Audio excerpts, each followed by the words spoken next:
Assalomu alaykum muftiy hazratlari. Assalomu alaykum hurmatli prezidentim.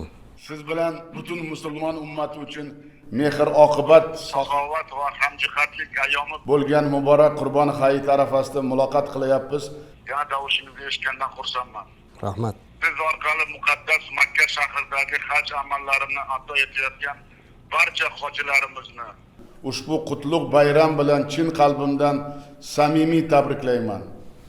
Ana shunday unutilmas kunlarda el yurtimizga tinchlik va farovonlik tilab, yoshlarimizning baxti saodatini so'rab qilayotgan ezgu duolaringiz Alloh taolaning dargohida iloyim qabul bo'lsin. Amin.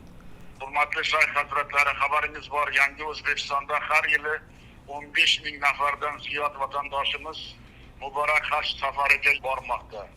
Bunday ulug' ne'mat uchun yaratgan Parvardigorga har qancha shukronalar aytsak, albatta arziydi.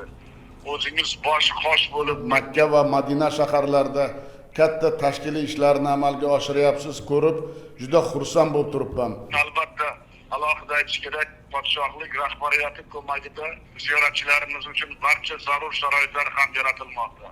Hurmatli muftiy hazratlari, oxirgi yillarda diniy ma'rifiy sohalarda islohotlarimiz xalqimiz qalbiga, ma'naviyati va ma'rifatiga juda katta ijobiy ta'sir ko'rsatyapti.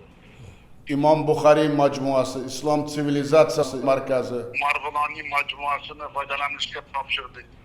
Bugun shu maskanlarda bo'lgan mehmonlar ulug' ajdodlarimizning bebaho merosi bilan yaqindan tanishib, o'zlari xursand bo'lib, qayta duolar qilyaptilar. Qadrli shayx hazratlari, ziyoratchilarimizning sog'liqlari qanday, kayfiyatlari qanday, ulardan qanday xabarlar va niyatlari bor, sizdan eshitmoqchiman. Assalomu alaykum hurmatli prezidentim, yana bir karra.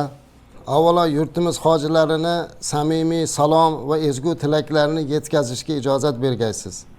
Sizni rahnamoligingizda haj safari uchun barcha tashkiliy ishlar amalga oshirilgani va yuksak e'tibor uchun minnatdorchilik bildiramiz sizga.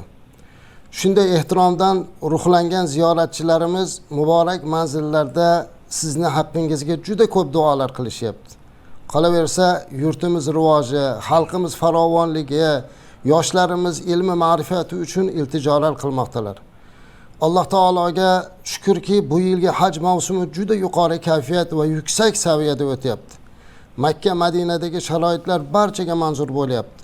Hojilarimizga 8 nafar ulamodan iborat delegatsiya, 305 nafar 50 boshi, 65 nafar ishchi guruhi, 50 nafar shifokor, 12 nafar yurtimiz oshpazlari xizmat qilishyapti. Mamlakatimizning 9 ta aeroportidan hamyurtlarimiz to'g'ridan-to'g'ri Madinaga yetib kelib, Rasul alayhissalomning masjidlari yonidagi 5 yulduzli mehmonxonada istiqomat qildilar. Bu esa Masjid-i Nabaviyda ko'p ibodat qilishga imkon berdi. Ayniqsa jannat bog'laridan bir bog' deya ta'riflangan Ravza-i Sharifni ziyorat qilish va u yerda el, yurt va sizni haqqingizga duolar qilishlikka muvofiq bo'lyaptilar. Hurmatli prezidentim, hojilarimiz salomatligini doimiy kuzatib borish uchun sizni topshirig'ingizga muvofiq 50 nafar oliy toifali shifokor jalb etildi. Ular orasida fan doktorlari, fan nomzodlari ham bor. Hojilarning sihatlari ko'zdan kechirilib, kerakli yordam, maslahat, dori-darmon hammasi berilyapti. Muolaja uchun kerakli jihozlar mavjud. Yurtimizdan kerakli dori-darmonlar olib kelindi. Oshxonalarda ham hamma zarur sharoitlar yaratildi, qulayliklar qilindi. Bir necha ming kishilik oshxonalarda yurtimizdan kelgan mohir oshpazlarimiz ovqatlarini, milliy taomlarimizni pishirib beryaptilar. Ma'rifiy suhbatlar bo'lyapti, tajribali imom domlalarimiz suhbatlar qilib turibdilar va Qur'oni Karimdan minglab xatm bo'lyapti. Yakunida sizni faoliyatingizga rivoj so'rab, xalqimiz farovonligi, yurtimiz ravnaqi va eson omon ona vatanga qaytishni tilab duoyi xayrlar qilmoqdamiz. Hurmatli prezidentim, sizni tashabbusingiz bilan Ramazon oyida 1 trillion 50 milliarddan ziyod mablag' xayriya qilindi. Millionlab qalblarga mamnunlik ulashdi. Mana shunday savobli ishlarni davomi sifatida 100 nafar hamyurtimizga prezident hojisi sifatida haj safariga yuborilgani juda katta quvonchli voqea bo'ldi. Ular hozir Madinadan Makka tomon kelishyaptilar.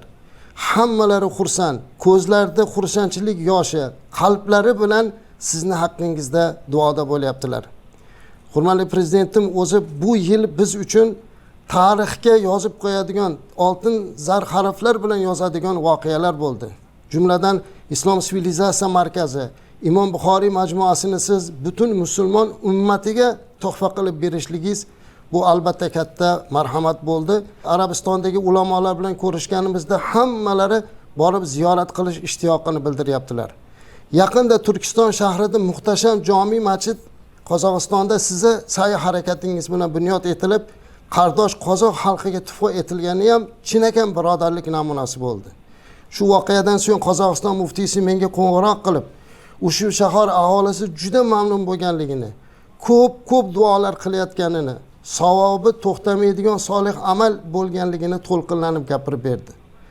Hurmatli prezident, haj amallari ado etiladigan Mino va Arafat kabi tabarruk joylarda yaratilgan sharoitlar sizni topshirig'ingiz bilan avvalgi yildan ko'ra ancha yana rivojlandi. Biz bu yerdagi din ishlari bo'yicha qo'mita raisi va barchamiz chiqib o'sha yaratilgan sharoitlarni ko'rdik va sizni biz oldimizga qo'ygan vazifalarni oxiriga qadar eng maromida bajarishlikka harakat qildik. Ayniqsa o'sha mana bu yil Minoda o'tgan yil Arafatda biz chodirlarini issiq o'tkazmaydigan sendvichdan qilgan edik. Bu yil Minoda ham xuddi shunday holatda qilindi. Minoda ham maxsus firyonlik konditsionerlar qo'yildi, hamma sharoitlar yaratildi. Alloh nasib qilsa, yakshanba kuni kechqurun siz oq Fotiha bersangiz, hojilarimizni biz Mino tomon olib boramiz. Hurmatli prezidentim, ruxsat bersangiz, men bir gapni aytishda o'zimga faxr bilaman. Bu gapni takror aytaman, hurmatli prezident. Siz 2 marta Baytullohga kirgansiz, birga ko'rganman. Mana shu Baytullohda xalqim deb eli yurtimiz haqqiga duo qilganingizga guvohman. Endi mana shu aziz xalqning 15 ming nafar vakili Arafatda sizni haqqingizga, rahmatli ota-onangizni haqlariga, yurtimiz ravnaqi uchun duolar qilishlikka hammamiz niyat qilib turibmiz va albatta duolarimizdan keyin vatanga ezgu tashabbuslar bilan qaytamiz. Hurmatli prezidentim, fursatdan foydalanib butun hojilar nomidan muborak Qurbon hayiti bilan samimiy qutlayman. Alloh taolodan sizga mustahkam sog'lik, kuch-quvvat, uzoq umr, ulkan muvaffaqiyatlar tilaymiz. Ilohim, o'ylagan barcha orzu maqsadlaringizni ro'yobga chiqsin, hurmatli prezidentim. Allohdan so'raymizki, takror yaqinlaringiz bilan Baytulloh ichida duolar qilishingizni Alloh nasib etsin. Allohim o'zini hifzi himoyasida asrasin va barchalarimizni sizga duoyu salomlarimizni qabul qilgaysiz. Rahmat sizga yana bir karra, hurmatli prezidentim. Katta rahmat sizga muftiy hazratlari, yana bir marta mana shu aytgan hamma gaplaringiz o'zingiz Makka Mukarramada yurtdoshlarimizga chinakam namuna bo'layapsiz. Har bir so'zlaringizda, har bir uchrashuvlaringizda xalqimiz juda katta mamnuniyat bilan qabul qilyapti. Yana bir xushxabarni aytmoqchiman. Kecha Qurbon hayitini nishonlash to'g'risida qaror ham imzoladim. Ro'za-i Ramazon kunlarida xalqimiz juda minnatdor bo'lib, odamlarimizning kayfiyati juda ko'tarilgan edi. Shu nasib bo'lsa bu gal ham ayyomni yurtimizda boshqacha fayz, shukuh bilan o'tkazamiz. Bugun esa yana bir qaror imzolaganim. Hayit munosabati bilan ehtiyojmand aholi qatlamlarini qo'llab-quvvatlash, bolalarga murakkab jarrohlik amaliyotini o'tkazish, og'ir kasallikka chalingan yurtdoshlarimizni davolash uchun qo'shimcha mablag'lar qancha kerak bo'lsa shunchani ajratdik.